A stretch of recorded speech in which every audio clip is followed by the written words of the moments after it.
Bonjour à toutes et à tous. Allez, c'est parti, on va voir le montage d'une petite émergente en taille 16. Allez, je vous mets en plan plus large pour vous présenter le matériel.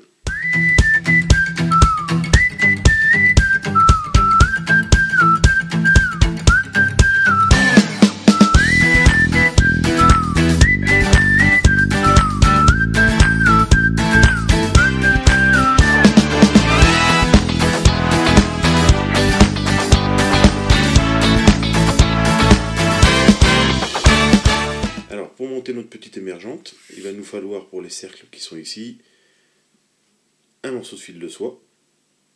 Voilà, on va prendre un petit bout. Pour le corps,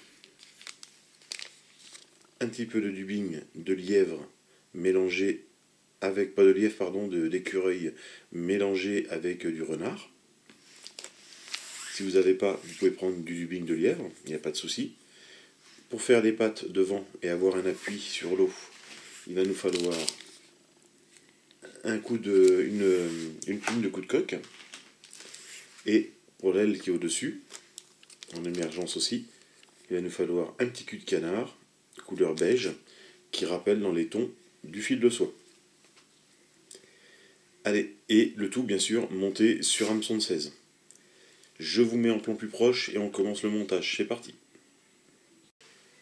Alors, je viens de poser donc l'hameçon de 16 Akita 502, qui sont la même gamme que les Tiemco, donc c'est de l'hameçon 16 standard. Et pour ceux que ça dérange qu'il y ait un ardillon, je vous invite à écrire à la société, et bien sûr de leur demander qu'ils fassent que les hameçons sans ardillon. Sinon, vous faites comme moi, hein, vous les écrasez au bord de l'eau avec une paire de pinces, ou après que le montage soit effectué. Merci au bon entendeur.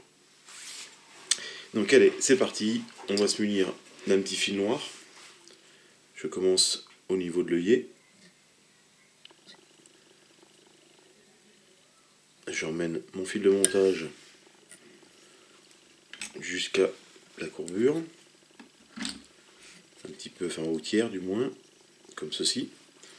Je prends un tout petit bout, voilà, de fil de soie.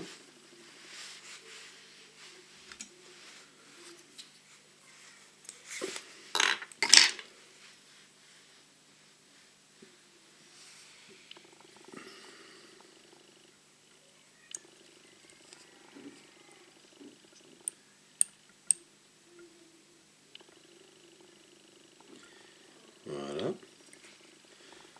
Je vais couper l'excédent ici. Donc je vais en laisser un petit peu quand même pour combler l'épaisseur quand je vais enrouler. Ici derrière, je vais couper à un bon millimètre, voire, allez, peut-être pas deux, mais un bon millimètre après la courbure ici. Comme ceci. Et là, je vais frictionner le bout pour éparpiller un petit peu mes fibres, les démêler et les ébouriffer un peu. Voilà, comme cela. De là, je vais prendre de la poix, et bien sur 5 cm à peu près. Voilà, je vais engraisser sur 5 cm. Là, je prends une bonne pincée de dubbing que j'étale sur mon fil et que je twiste avec mes doigts. Alors je fais un mouvement d'avant en arrière pour bien les mélanger, bien les écraser et bien le mêler sur mon fil de montage. Je commence mes enroulements et en faisant mes enroulements, je continue à twister légèrement, voilà, de temps en temps, mon dubbing. Et j'avance progressivement vers l'avant, tout en essayant d'avoir un corps régulier, voire même conique.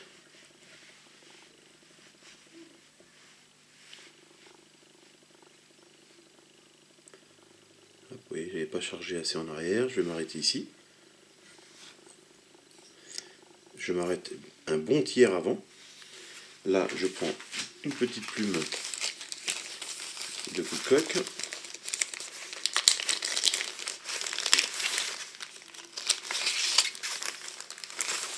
Alors le hack du coup de coque, il va falloir qu'il soit pas trop grand.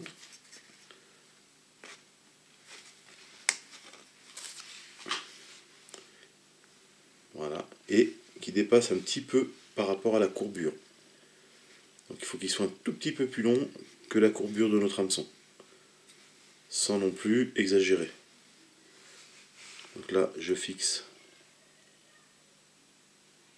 le coup de coque, comme ceci. Je prends ma pince à hacle.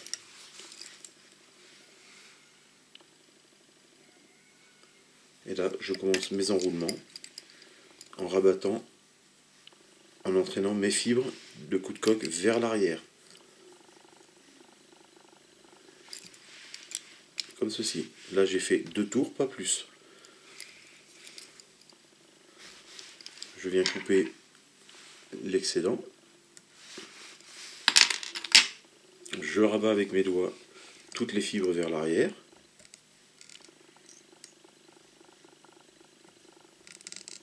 Comme ceci. Et avec mon fil de montage, je vais venir à ras du coup de coque pour avoir tendance à coucher un petit peu les fibres vers l'arrière. Comme cela. De là, je vais prendre mon ciseau et je vais couper toutes les fibres qui sont sur le dessus. Comme ici.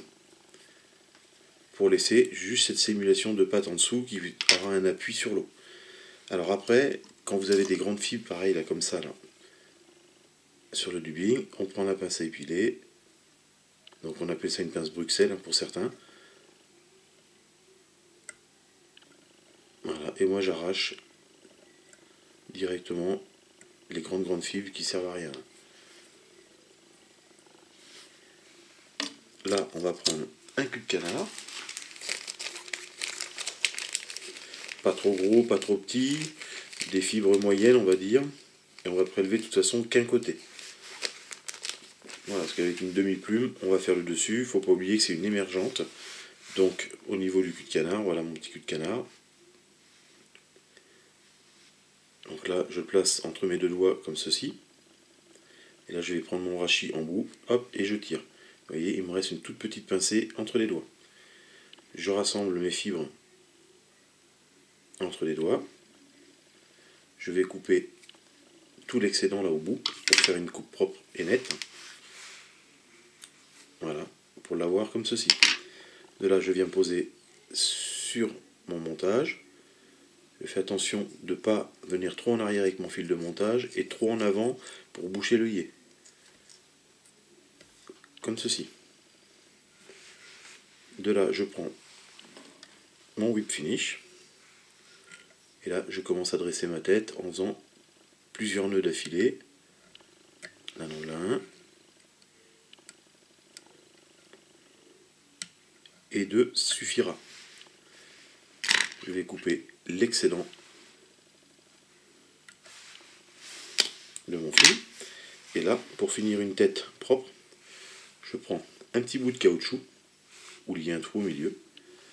Je l'enfile dans mon montage et je laisse dépasser juste la tête. Je prends mon briquet, je brûle les excédents de plumes et de déchets qui pourraient m'embêter. Je prends ma petite résine, ou vous pouvez prendre aussi de la cyanolite si vous n'avez pas de résine. Et de là, on va mettre une petite goutte de résine pour finaliser la tête et avoir un rendu agréable. Et là, avec la pointe de l'aiguille, on va en étaler un petit peu partout. En faisant attention, bien sûr, de ne pas boucher l'œillet, comme d'habitude. Et faire une belle et jolie tête. Bien répartir la résine. Comme ceci. On prend le laser et on sèche le tout.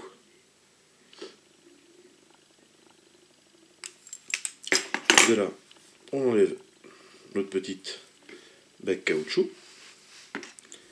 On prend notre plume de coup de coque et d'habitude on les coupe ici à l'arrière la longueur d'une aile. Là, on va les couper un peu plus tôt. Et vous voyez, moi je les coupe pas, je viens les frotter ma lame de ciseau dessus pour avoir, disons, quelque chose de longueur, mais d'irrégulier aussi. Comme ceci. Vous voyez, j'ai frotté, j'ai ouvert le ciseau et j'ai frotté sur le tranchant.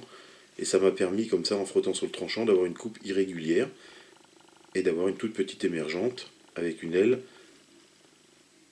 un petit peu difforme. Donc voilà notre petite émergente. Voilà. Avec ses petites pattes devant en appui. Et comme je vous ai dit, s'il y a un ou deux poils qui vous embêtent, là comme là, vous voyez, c'est trop long. Hop, hop, on les arrache à la pince à épiler. Donc voilà pour le montage de cette petite émergente. Bon montage à tous!